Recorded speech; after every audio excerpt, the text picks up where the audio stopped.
Bienvenidas y bienvenidos. Mi nombre es Marina Santini y esto es La Diaria Vigo. Estudio muestra estancamiento de escolares uruguayos en varias áreas entre 2013 y 2019. La UNESCO presentó este martes los resultados del Estudio Regional Comparativo y Explicativo 2019, en el que se evaluó el desempeño de más de 160.000 escolares de tercero y sexto año de América Latina y el Caribe. El estudio evalúa áreas como matemática, lectura y ciencias y también las habilidades socioemocionales de los estudiantes. Los datos muestran que, en promedio, en los 16 países de la región que participaron del estudio, más de 40% de los estudiantes de tercer grado y más de 60% de los de sexto no alcanzaron el nivel mínimo de competencias fundamentales en lectura y matemática. La mayoría de los países no presentaron mejoras significativas respecto del estudio anterior, de 2013. En la presentación del informe, la subdirectora general de Educación de la UNESCO, Stefania Giannini, mostró preocupación por los resultados y recordó que estos datos son de antes de la pandemia, que acentuó aún más las dificultades de aprendizaje en la región. Por esto dijo que el estudio muestra que hay que apostar a la inversión en materia educativa.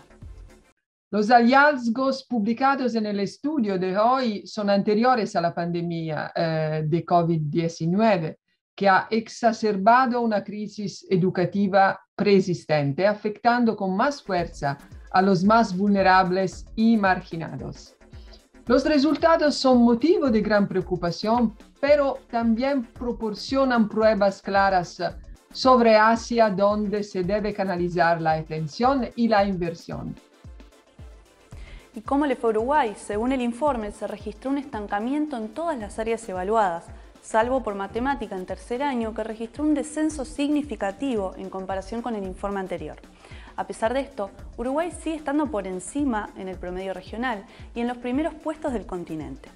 En lectura de tercer año, aunque por encima del promedio regional, el puntaje de Uruguay empeoró respecto de la edición anterior. En el caso de sexto año, en lectura los números son similares a los de la edición pasada. En sexto año de escuela se obtuvieron mejores resultados que el promedio regional, especialmente en lengua, matemática y ciencias naturales. Esto ocurre en varias otras áreas. Uruguay se destaca en la región, pero mantiene o empeora sus números en comparación con el estudio de 2013. Gobierno no ajustó los precios de los combustibles por tercer mes consecutivo. Diciembre es el tercer mes consecutivo en que el Poder Ejecutivo decide no ajustar los precios de los combustibles. Esto contradice la nueva modalidad de ajuste de tarifas a partir del precio de paridad de importación, que implica que los precios locales se fijan según el valor internacional del crudo. Este mecanismo fue dispuesto a través de la Ley de Urgente Consideración. Las autoridades repitieron la explicación que dieron en noviembre, que las ganancias extraordinarias de la venta de gasoil a UTE, que exporta energía a Brasil, permite compensar el no aumento de combustible. El presidente de ANCAP, Alejandro Stepaniczyk, dijo en noviembre a La Diaria que estima que estas ganancias podrían evitar el aumento durante varios meses. La confirmación la dio ahora el ministro de Industria, Omar Paganini, en entrevista con Canal 5. El informe de la UCEA dio que habría que hacer un ajuste adicional al que ya había recomendado el mes pasado y que no habíamos hecho. Que tiene que subir, dice la UCEA. Sí. Y nosotros hemos decidido que no, porque en el informe no va a subir el combustible. Ni el combustible de gasoil, ni la nafta super, ni la nafta premium, ni el supergas. Una interpretación que hacen algunos economistas y la oposición es que el gobierno está optando por no usar el PPI para ajustar los precios con el fin de que la gente no vote a favor del referéndum de la luz. Por ejemplo, el economista Javier Daedo ironizó sobre el llamado factor X, una variable que estudia los sobrecostos de ANCAP y que se toma en cuenta junto al PPI. Otra vez, el factor R de referéndum, escribió como respuesta a la explicación de Paganini.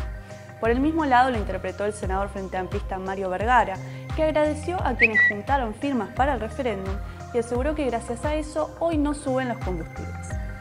Lo que sí subió fue el precio de los peajes, que el 1 de diciembre sube 10 pesos o 4,50 para quienes usen telepeaje. Esto implica que si se paga por telepeaje, pasará a costar 112,5 pesos en la categoría 1 y en caso de abonarse en efectivo sube a 150 pesos. Secretaria de Derechos Humanos afirmó que el golpe de Estado fue una consecuencia de los movimientos guerrilleros. Con el nombre Viví Democracia, la Secretaría de Derechos Humanos de Presidencia llevó adelante una actividad en el Parlamento para conmemorar el aniversario número 38 del Río de Libertad. La idea era reivindicar la multitudinaria manifestación del 27 de noviembre de 1983 como un hito del pasado reciente y como parte del proceso de reconstrucción democrática. Uno de los invitados fue el periodista Abedis Badanian, quien organizó el único debate televisado por el plebiscito de 1980. Sin embargo, la mayor repercusión se la llevó la secretaria de Derechos Humanos, Rosario Pérez, que en la presentación del evento le atribuyó a los movimientos guerrilleros la responsabilidad por el golpe de Estado. Fueron años muy difíciles de transitar, pero no solo los del gobierno militar.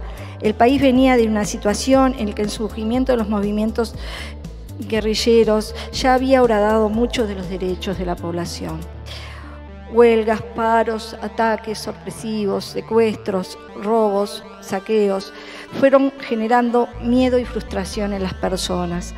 El golpe de Estado fue una consecuencia del deterioro por el que atravesaba el país y hubo una parte de la población que incluso sintió que los militares eran la solución para un país en declive. El planteo de Pérez se respaldó con un video que mostró la Secretaría con imágenes y recortes de prensa que enumeraban los ataques del MLN previos al golpe. La lectura de la jerarca generó que la diputada frente amplista Lilian Galán se retirara de la actividad. En Twitter opinó que es una falta de respeto grave hacia la historia reciente construir el relato de la paz y del orden que la dictadura cívico-militar impartió como respuesta hacia acciones armadas focalizadas. Además, sostuvo que esta visión del pasado reciente le quita responsabilidad al Estado y a otros actores involucrados en la construcción y perpetuación del régimen. Salud Pública fundamentó vacunación a niños en estudio que arrojó 90% de efectividad. Luego de que la recomendación de vacunar a niños y niñas de entre 5 y 11 años generó algunas críticas, el Ministerio de Salud Pública fundamentó su decisión. La cartera divulgó un informe técnico que explica en detalle los elementos que se tomaron en cuenta para recomendar la vacunación en esta franja etaria. Entre otras cosas, se explica que se optó por la vacuna de Pfizer-BioNTech basados en los estudios fase 2 y 3 que evaluaron la inmunogenicidad, seguridad y eficacia en más de 4.600 niños. Estos estudios mostraron una eficacia de 90,7% para prevenir la enfermedad sintomática, incluyendo casos de variante Delta. Recordaron que es un fármaco pediátrico que tiene una dosis 3 veces menor a la de los adultos. Además, subrayaron que fue aprobado por agencias sanitarias regulatorias de Estados Unidos y de Europa. Por otra parte, el informe explica que como el resto de las franjas etarias ya están vacunadas, el perfil epidemiológico de la infección cambió y apunta hacia la población no vacunada como los niños. Por esto, apuntan a comenzar con niños y niñas que integren grupos de riesgo, como población con síndrome de Down, enfermedades pulmonares, hepáticas o renales crónicas, neurológicas o cardiovasculares. Justicia rechazó recurso de amparo de Sudestada contra Google. La justicia uruguaya rechazó el recurso de amparo que presentó el portal Sudestada contra Google por la restricción del acceso a 2 artículos en el buscador de la empresa. Según justificó el juez letrado Pablo Benítez, el motivo es la falta de jurisdicción. Esto significa que admitir el recurso implicaría desaplicar la reglamentación europea y la ley española en territorio español. Como lo había argumentado Google en su momento, como la restricción de los artículos se dio en territorio europeo, se entiende que es a la justicia europea a la que le compete el caso y no a la uruguaya.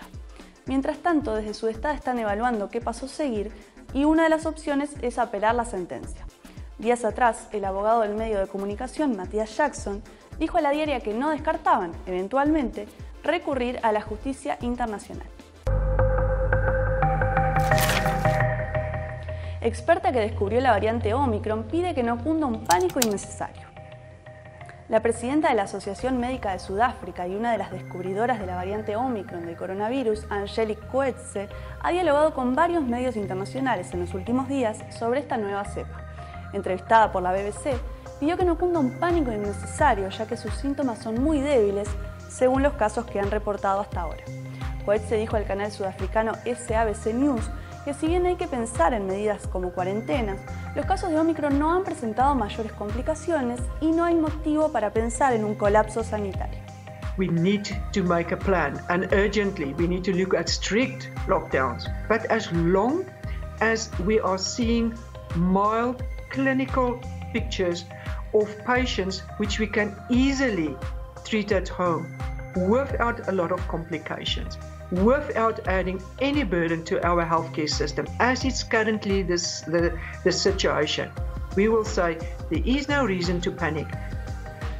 De todas formas, recomendó a los sudafricanos vacunarse, evitar reuniones multitudinarias y utilizar tapabocas. Por otra parte, subrayó que una de las principales consecuencias para Sudáfrica es la económica. Desde que se informó de la nueva variante el 24 de noviembre, gobiernos de la Unión Europea, Estados Unidos e Israel, entre otros, cancelaron los vuelos desde y hacia el país sudafricano. La Organización Mundial de la Salud calificó esta variante como de muy alto riesgo y teme que genere nuevas olas de contagio a nivel mundial.